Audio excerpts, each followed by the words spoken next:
Well, that's what PFI started as, right? Yeah. Parts Finder International. Part Finders International. Basically, my wife was pregnant with my daughter, who just turned 26 today. Today's her birthday. That's crazy. Awesome. And I was panicking because I wasn't making much money or whatever.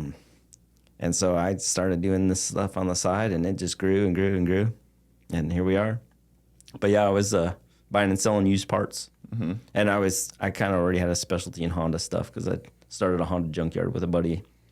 So you had a junkyard at the time. A friend did. Or you were working with him? Yeah, I was working with him, and then, just kind of went on my own. Instead of having the junkyard, I knew every junkyard. I dealt with everybody. I knew their inventory, so I would just put a 800 number in every major city's phone book, and people would leave me messages. I'd find their parts. I'd give them the quotes, and I'd just middleman it, and I'd spend one day just collecting at U-Pullets or different yards or just having stuff drop shipped.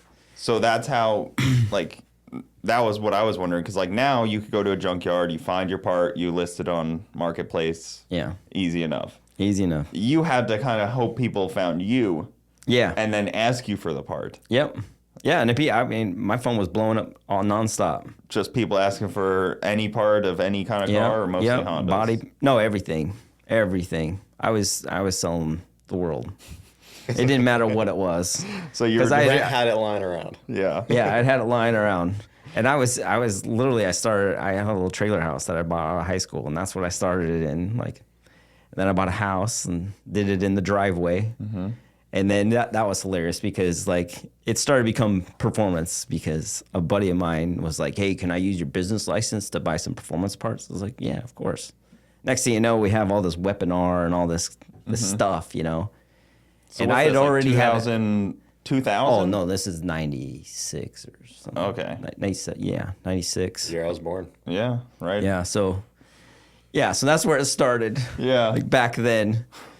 And, so I already had a Turbo CRX, though, I had built at the junkyard when I was working with my buddy.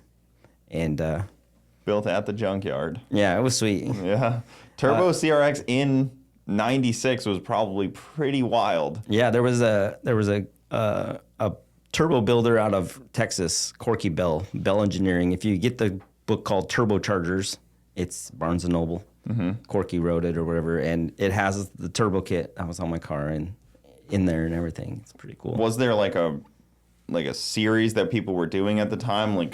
Where were you kind of figuring out turbo kit? Did you get a magazine and it was oh, this is a turbo Honda, and you were like, oh. Yeah, it was the magazines, yep. And you'd look at the back, the back and the small ads. That was the good stuff, the guys that could barely afford the ad, but they had the good parts. Okay, yeah. So they were the little guy that you could probably call up, speak right to the owner. Yep, exactly, and you can make it happen.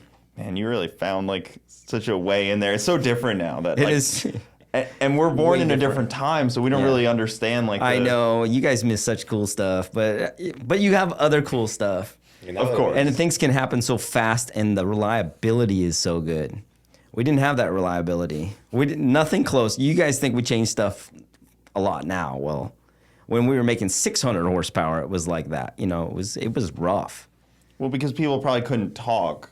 Everybody had the same problem, but nobody knew how to solve it. Immediately, if my car blows up, 10 other people can find out pretty much instantly. Yeah. In the induction performance network, and then they change something quickly, and it all happens kind of fast, but you guys kind of just had to all trial and error. We pioneered it all. I mean, there was a lot that even I was involved in developing unbreakable axles for Hondas. I worked with Mark Williams for almost a year and a half to get stuff like that out that would make the cars more reliable. And that's always been my goal, is to make the cars more reliable. I still want to see, a race week 8-second front wheel drive car or all-wheel drive car, Honda, I mean, we're there now, so the tech should work. I think there's a couple of them coming out for Sick Week that I've been talking to. I think that'd be pretty special. It'd be really cool. Yeah.